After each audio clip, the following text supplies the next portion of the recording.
प्रातः क्लास चल रहा था। 7/9/1965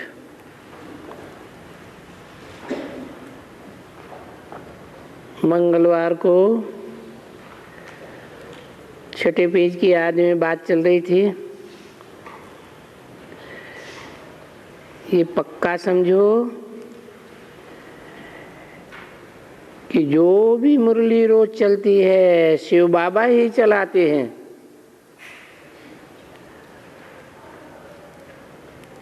और हम खाली सुनते हैं, चलाते नहीं है।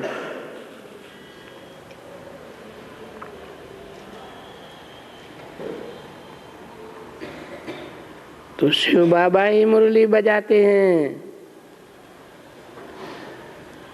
और मैं भी सुनता रहता हूँ। कौन? किसने बोला?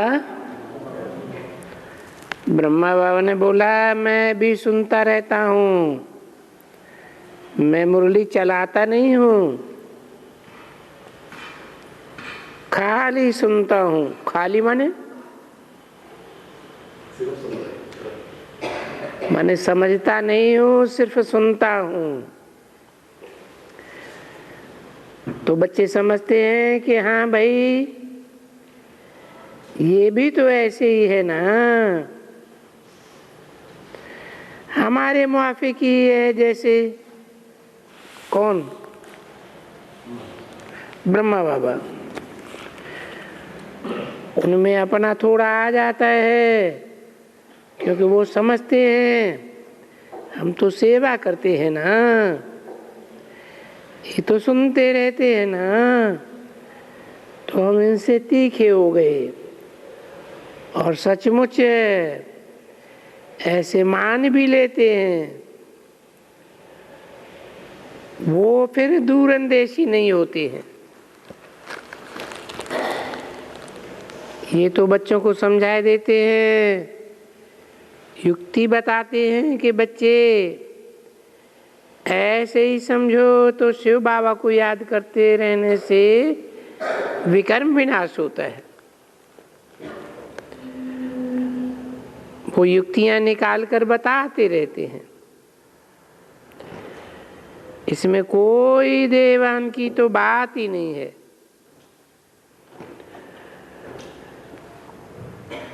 वो तो जो अपना देही अभिमानी रहते हैं, बाप की याद में रहते हैं, वो जरूर कुछ न कुछ काम करता होगा। ऐसे तो नहीं है कि चुप बैठ करके रहने वाला होगा। तो देखो बाप राय देते हैं ना, अच्छा यही समझो, चलो शिव बाबा ने पढ़ाया, या ऐसे ही समझो कि शिव बाबा ने पढ़ा सुना और वो ही बाबा बैठ करके तुम बच्चों को डायरेक्शन देते हैं।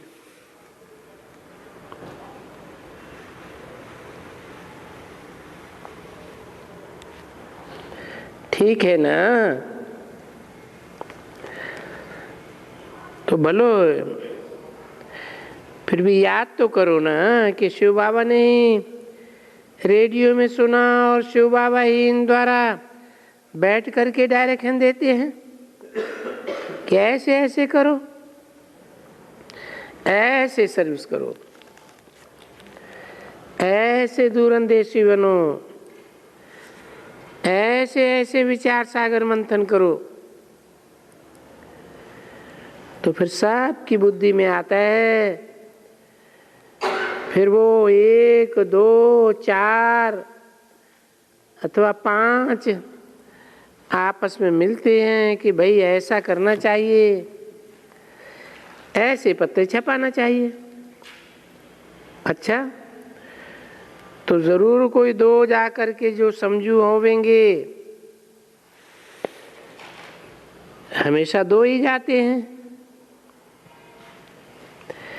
देखो प्रवृत्ति मार्ग है ना,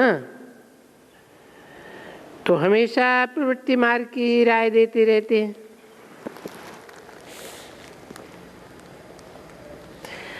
वो सन्यासी तो निवृत्ति मार्ग के हैं। झाड़ के ऊपर भी समझाना चाहिए। देखो ये स्वर्ग में आने वाले ही नहीं है, तो किसको स्वर्ग के राजयोग का सिखलाए कैसे सकते हैं? जबकि ये ड्रामा दिखलाता है, तो ये आते ही हैं जब सृष्टि रजोगुणी होती है। ये कोई स्वर्ग में तो आते ही नहीं हैं। हाँ, ये हम समझते हैं, इनमें बहुत ही कन्वर्ट हो गए हैं। धर्म वाले भी हैं, और उनमें कोई कोई हमारी देवी देवता धर्म वाला भी आ गया हुआ है। हाँ, आगे चलकर फिर उनका नाम भी बताते हैं कि बरोबर ये लोग पिछाड़ी में आएंगे, जब इनका कुछ न कुछ देखेंगे कि बरोबर अब तो ये बात बिल्कुल ही ठीक समझते हैं, भगवान सर्वव्यापी नहीं है, ये तो बिल्कुल अच्छी तरह से समझाते हैं। साथ साथ में ये भी सिद्ध करते हैं कि गीता का भगवान कृष्ण नहीं है, नहीं तो गीता सारी खंडन हो जाती है, बिल्कुल एकदम खंडन हो जाती है। तो अभी देखो है भी सहज, परंतु थोड़े बहुत समझते हैं और समझा सकते हैं, आगे चल करके बहुत ही निकलेंगे, जरूर निकलेंगे, क्योंकि कांटे से फूल तो बनने के हैं ना। अरे बड़ी राजधानी स्थापन होने की है, आगे जब चलेंगे तो वो भी सुनेंगे कि ये राइट है। इनको पढ़ाने वाला ये ज्ञान बेशक परमपिता परमात्मा का है, न कि कृष्ण का है। कृष्ण तो हो ही नहीं सकता है, उस पीछे सिद्ध कर देंगे।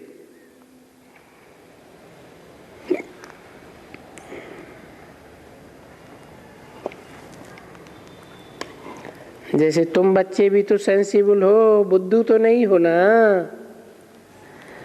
यहाँ तो समझाया जाता है कि राइट क्या है, रॉन्ग क्या है। सुख राइट है, दुख रंग है। दुख रंग में कौन ले जाते हैं और राइट में कौन ले जाते हैं? सच कौन बताते हैं, झूठ कौन बताते हैं, ये समझाने के लिए तो बहुत सहज है ना। परंतु आगे रावण के उस पर जाते थे, ये थोड़ी समझते थे रावण क्या है, कब है, इसका क्या। क्यों ये सीता ही बस चुरा लेते हैं, इसलिए इनको 10 शीश दिया था।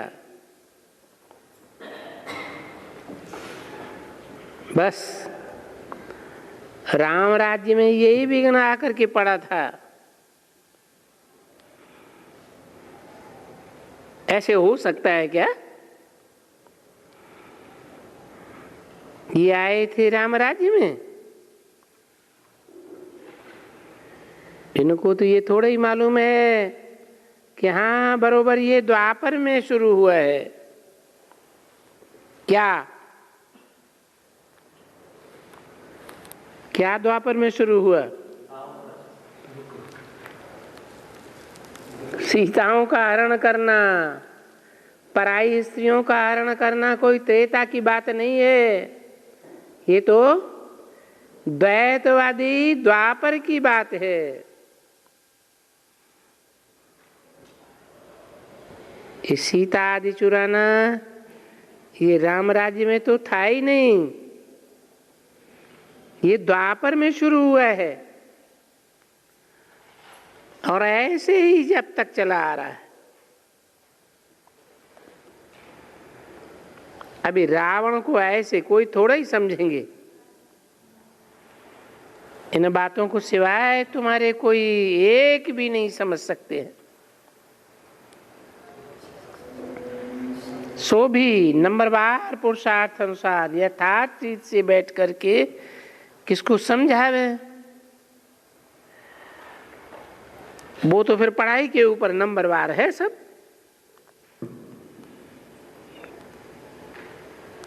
कोई तो बहुत सिली, कोई जो अच्छी तरह से समझते जाएंगे। अभी फिर भी तो आते हैं ना, फिर भी तो चित्र निकालने ही होते हैं रावण के, उनके, उनमें अभी अच्छी तरह से नॉलेज देनी है।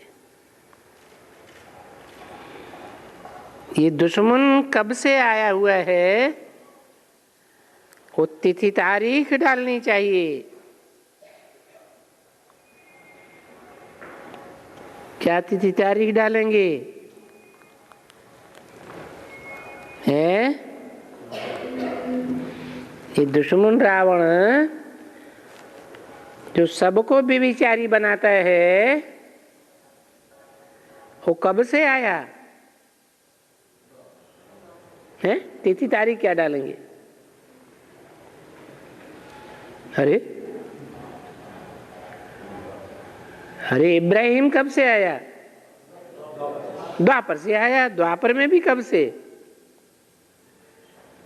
तिथि तारीख क्या डालेंगे? ने संबत 1/1/2500 वर्ष पहले आया। ये रावण राज्य कब से शुरू होता है?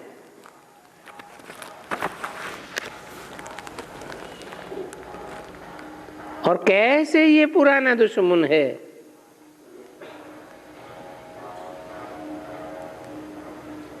सात 9/65 की वाणी का 7वां पेज। वो तो थोड़े दुश्मन है और ये तो पुराना दुश्मन है? थोड़े दुश्मन कौन है और पुराना दुश्मन कौन है? पुराना दुश्मन तो रावण है। काम विकार रूपी रावण, कामी इस्लामी ये पुराने दुश्मन हैं और बाकी काम क्रोध लोभ मोह अहंकार वो तो नंबरवार। क्रोध है, लोभ है, मोह है, अहंकार है।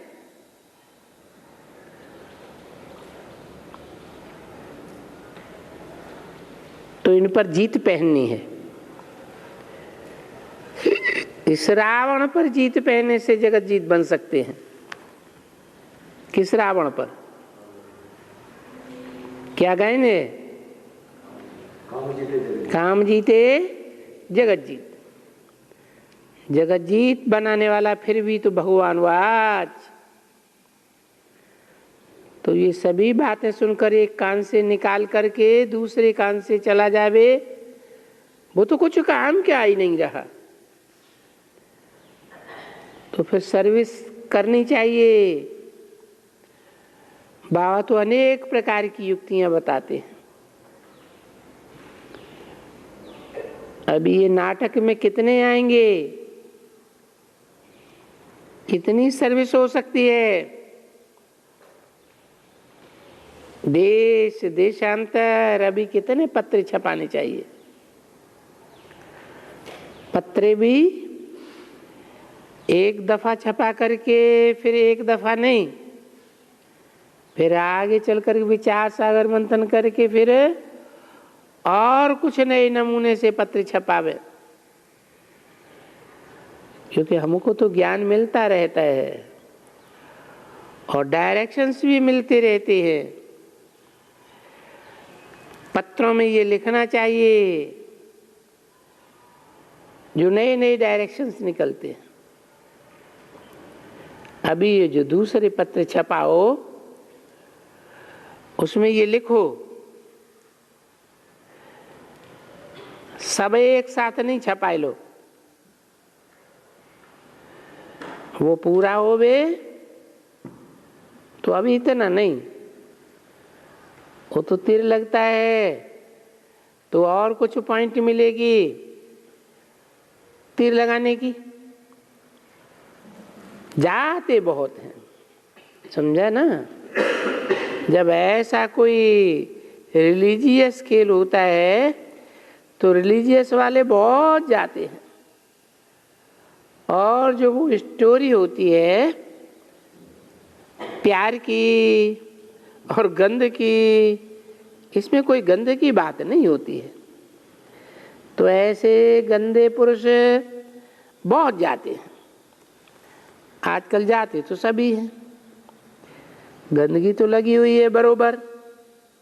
यानी पतित कहना तो गंदगी कहें ना, और ये है पतित पावन, वो है सभी पतित, तो सभी गंदे ठहरे ना। मनुष्य अपन को ऐसे गंदे थोड़े ही समझते हैं। कोई भी अभी पवित्र रहकर अगर फिर पतित बनते हैं, देखो मुआ ने काला मुंह कर दिया, फिर मुआ गंदे का गंदा बन गया, डर्टी किलर। अभी बहुत चिट्ठियां आती हैं जिनका मैगजीन में दे देते हैं, ये तो मंथली निकलती है। उनमें देखा ना कि फलाने के प्रश्न का उत्तर दिया, फलाने का प्रश्न और ये उत्तर। अरे ये देखो प्रश्न डालते हैं ना। कल चिट्ठी आई, अखबार में प्रश्न पढ़ा है, और कल शादी कर रहा है। किसने पढ़ा है? अखबार में उनका प्रश्न पड़ा हुआ है, उसने बना करके डाला है, और कल वो शादी कर रहा है। ना माया ने नाक से पकड़ दिया। ऐसे तो बहुत होते हैं। यहाँ बाबा के पास बहुत यंगस्टर्स आते हैं और हम समझ जाते हैं उनकी क्या ताकत है जो माया को जीत सकें। उनकी शिकल ही ऐसी कहाँ है। ये आगे चल कर के फिर जो वो बोलेंगे, बाबा हमको मम्मा बाबा शादी के लिए बहुत तंग करते हैं, बस बाबा को विचार आता रहता है। तो उनको लिख दो कि अभी शादी कर दो एकदम, उनके लिए दूसरा दिन मत डालो।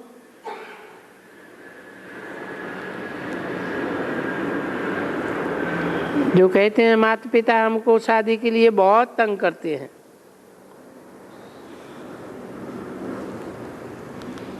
परंतु बाबा कह नहीं सकते,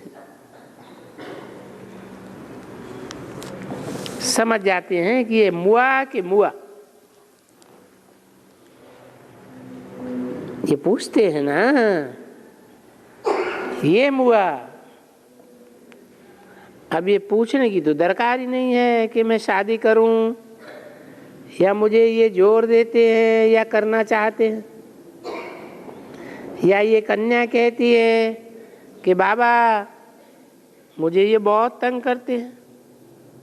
अरे तुमको शादी करना है या नहीं करना है, ये तो तुम मालिक हो। चाहे जहन्नुम में जाओ, विषय वैतरणी में गोता खाओ, चाहो तो अपने क्षीर सागर में चलो, ये तुम्हारे ऊपर है। पूछते हो माना तुम्हारी दिल है शादी कराने की। तो ऐसे बहुत ही यंगस्टर से यहाँ आते हैं और फिर 6 महीने 8 महीने 12 महीने 2 वर्ष के पीछे देखो तो शादी कर लेते हैं। बाबा ने दृष्टांत बताया ना, ऐसे बहुत हैं शादी कर लेते हैं। तो ये मंजिल है बड़ी, जबकि चलते चले चलते चले चलते चले ऐसे थोड़े ही है कोई एकदम विश्वास किया जाता है ये तो जरूर रहेंगे। हाँ बहुत अच्छा, शादी करते रहना, पत्र लिखते रहो, उनका जवाब मिलता रहेगा। बाकी ये समझा जाता है कि ये जरा मंजिल भारी है, ये काम विकार कोई कम नहीं है, ये तो जैसे हलवा है मनुष्य के लिए। बुद्धि भी ऐसे ही कहती है, बरोबर ये ज्ञान मिला है, नहीं तो ऐसे बहुत मुश्किल है। ये सन्यासी भी घर बार छोड़ते हैं, जब चले जाते हैं तो फिर क्या करेगा, होगा ही नहीं। जंगल में उनको क्या मिलेगा, रह करके तो देखें। तो ये तुम बच्चों को गृहस्थ व्यवहार में रह करके बाप से योग रख करके और पवित्र रह करके बाप से वर्षा लेने का है। अभी तुम बच्चों को मेहनत जरूर करनी पड़े, क्योंकि कुछ तो इनहेरिटेंस मिलता है, उनको तो कुछ भी नहीं मिलता है। हाँ महिमा होती है किसकी, अरे किसकी महिमा होती है, सन्यासियों की।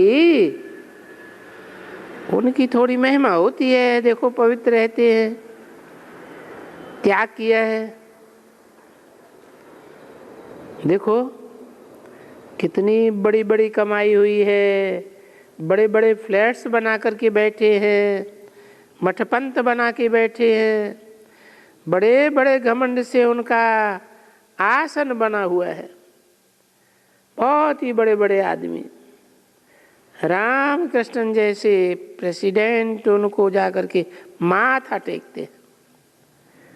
तो देखो पवित्रता के ऊपर ये अपवित्र मत्था तो टेकते हैं ना, नहीं तो इनका पोजीशन तो ये है ना, भारत का किंग,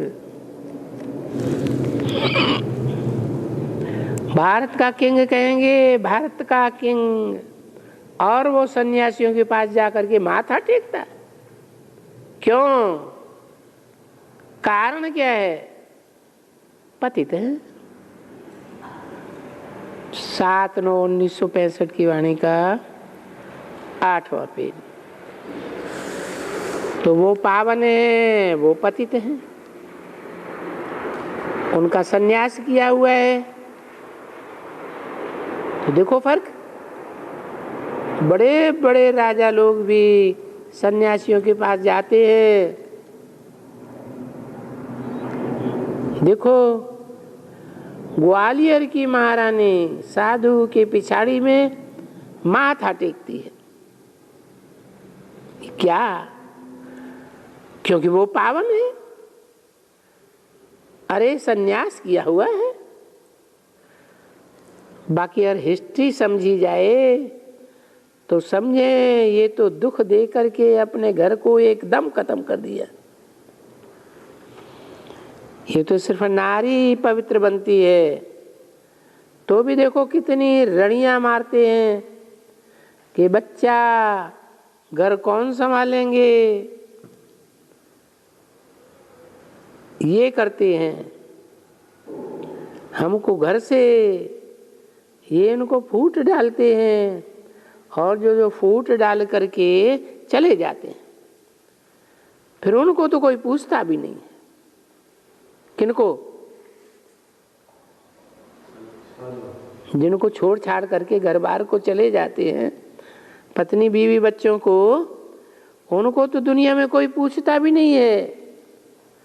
तो ये सभी बातें समझने की होती हैं। इसमें बड़ी विशाल बुद्धि चाहिए। देखो मनुष्य 1-2 पाठ और ये मैट्रिक पढ़ करके ठंडे हो जाते हैं। कोई तो पढ़ते पढ़ते देखो कितना बहुत बड़ा इम्तिहान पास करके आते हैं। ये भी तो विशाल बुद्धि की बात हुई ना। पढ़ाई के लिए कोई कहे हम पढ़ नहीं सकते हैं, पैसे नहीं हैं। अरे वाह, तुमने सुना है कि जो क्वीन विक्टोरिया थी उनका एक प्राइम मिनिस्टर था,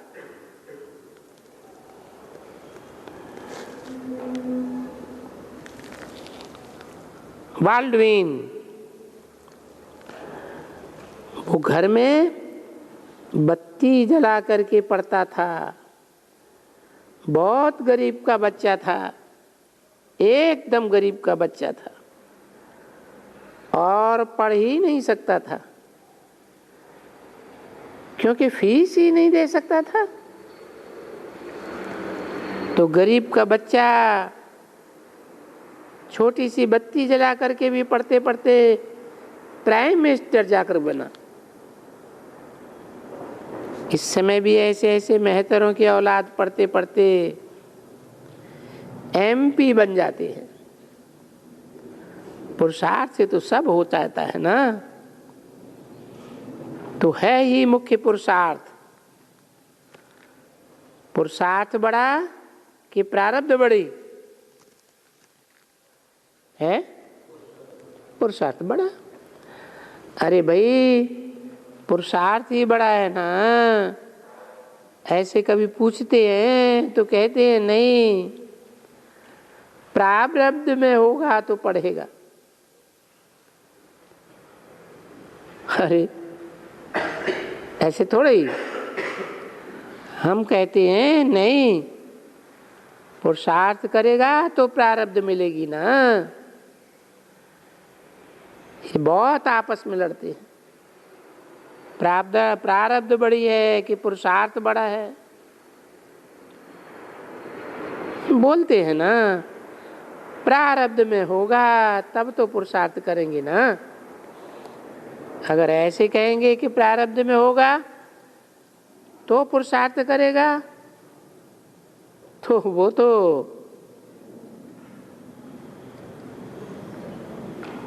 कमजोरी की बात हो गई। जैसे यहाँ मनुष्यों को समझाया हुआ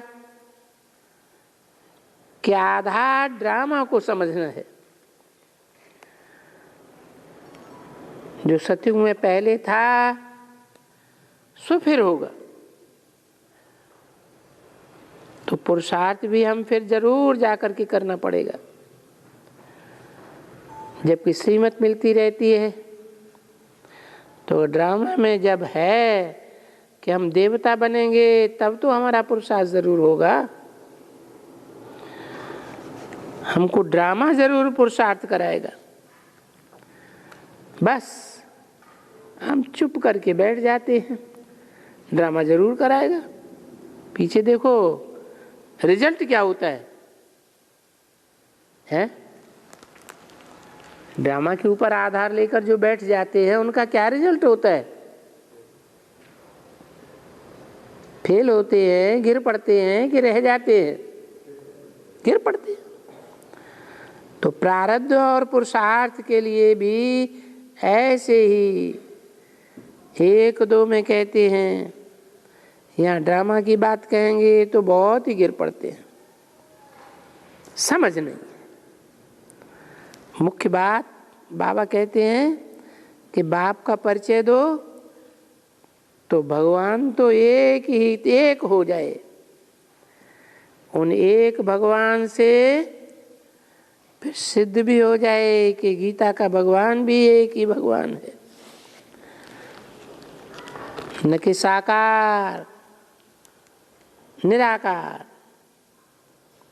क्या कहा? इसका क्या मतलब हुआ? भगवान एक ही है, न कि साकार कि निराकार है। एक ही है का मतलब क्या हुआ? कोई कहते हैं साकार है, कोई कहते हैं निराकार है। नहीं, साकार में ही निराकार है तो एक ही हो गया ना। समझा ना? बस निराकार है तो फिर कृष्ण की जो कुछ महिमा है वो झूठी हो गई।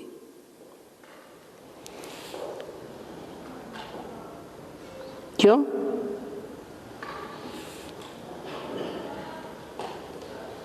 झूठी क्यों हो गई है? हाँ, क्यों नहीं है भगवान? निराकार भगवान क्यों है? क्योंकि जितने भी धर्म पिताएं आए हैं वो सब निराकारी स्टेज वाले हैं। उनके चेहरे को, उनके फीचर्स को ध्यान से देखा जाए, क्या देखने में आता है? निराकारी स्टेज देखने में आती है। तो जो धर्म पिताओं का भी बाप है, बापों का भी बाप है, वो तो कितना निराकारी स्टेज वाला होगा। तो देखो वो महिमा कृष्ण की झूठी हो गई। कृष्ण तो कहीं भी निराकारी स्टेज वाला नहीं है। संगम युग में कृष्ण क्या है? ब्रह्मा है। ब्रह्मा का कहीं निराकारी स्टेज का कोई फोटो है? सैकड़ों हजारों की तादाद में फोटो मिलेंगे, लेकिन कोई भी फोटो निराकारी स्टेज वाला नहीं।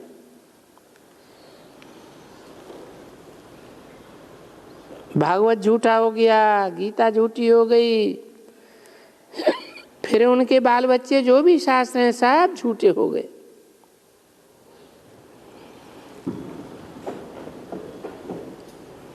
तो एक चीज समझाने से अब वो जब तक न समझे तब तक उनके साथ जास्ती टाटा करना, टाइम वेस्ट करना है।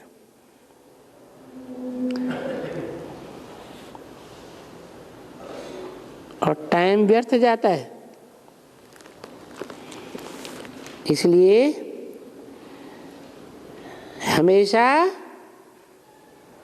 पहले तो परिचय एक बाप का दो। सो भी बाबा कहते हैं उनसे पत्र लिखो, फिर उसमें लिखो कि गीता का भगवान जो भगवान हो सकता है, फिर इसमें लिखो कि इस हिसाब से तो गीता ही झूठी हो गई। अब गीता जब माई बाप है तो उनके भी जो हैं वो बाल बच्चे वो भी लिखो, सब झूठे हो गए। तो इतना कुछ समझाने की युक्ति चाहिए, समझते नहीं है। नहीं तो मत्था मारने से क्या फायदा है। बाप को जिसने न समझा कभी नहीं कुछ समझ सकेगा।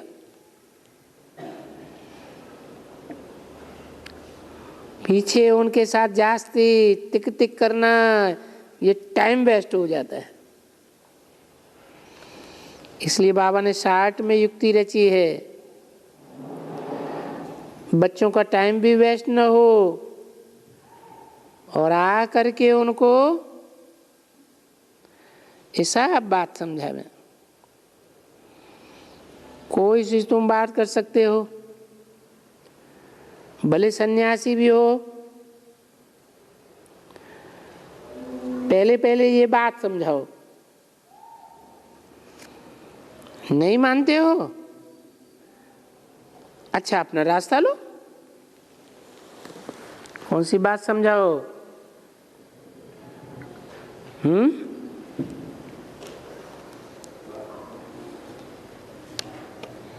कि भगवान एक है, भगवान राम, भगवान कृष्ण, भगवान शंकर, ये गलत बात है। भगवान तो एक ही निराकार है, खलास।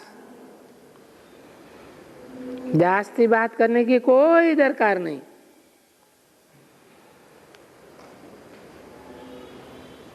कोई पीछे तो भी बोलो, कोई भी प्रश्न नहीं पूछना है।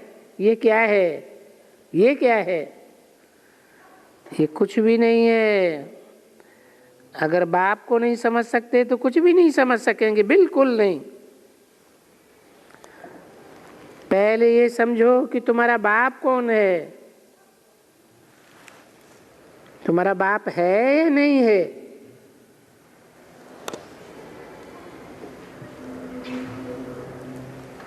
सब बच्चे हैं, वो बाप है या नहीं?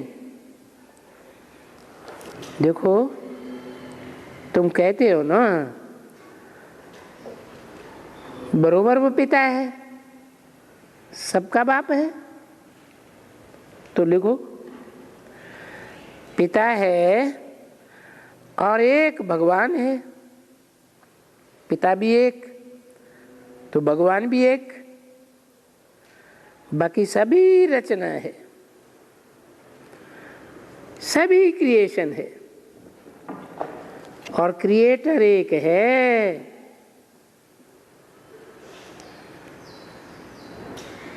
बाप एक है। तो अभी बताओ गीता का भगवान कौन है? निराकार है या साकार है?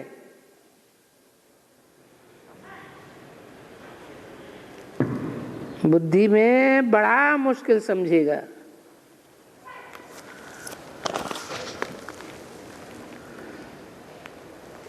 कि बाप तो निराकार है,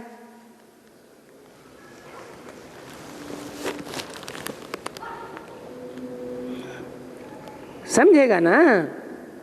ये कृष्ण कैसे भगवान हो सकता?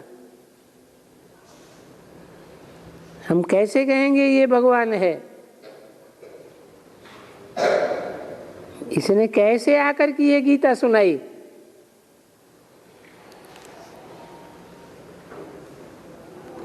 अगर ये साकार है, और वो तो है ही साकार, कौन? कृष्ण। तो जो साकार है वो तो गर्भ से जन्म लेता है, और गर्भ से जन्म लेकर जन्म मरण के चक्र में आने वाला सारे सृष्टि रूपी ड्रामा को कैसे जानेगा?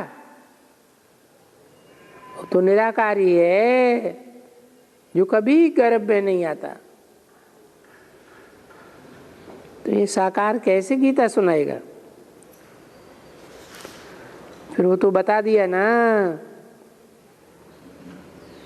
कि प्रजापिता तुम्हारा क्या लगता है? सारी सृष्टि में कितनी प्रजा है? जो भी प्रजा है उन सब का बाप। आखिरी वो बाप कौन? प्रजापिता ब्रह्मा द्वारा बरोबर ये मनुष्य सृष्टि पैदा होती है। कौन सी? ब्राह्मणों की सृष्टि।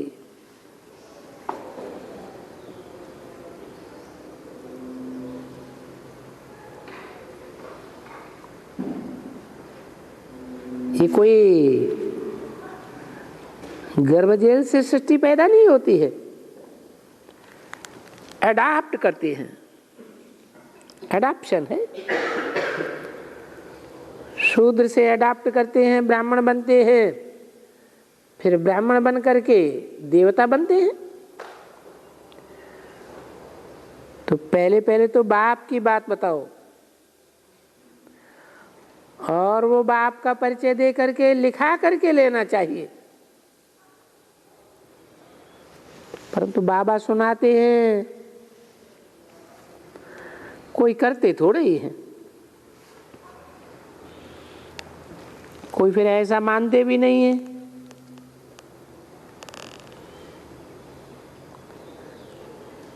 कोई आकर के समझाते हैं, बताते भी नहीं है कि बरोबर मैंने लिखा लिया है। बस आए और गए, खेल खलास हो गया। जो बाबा भी समझे किसने इडियट्स वे में समझाया है, अच्छे वे में नहीं समझाया है। नहीं तो दो घंटा 3 घंटा समझाने की जरूरत ही नहीं है, क्योंकि 2-3 घंटा भी समझाया ना और वो भी समझा नहीं।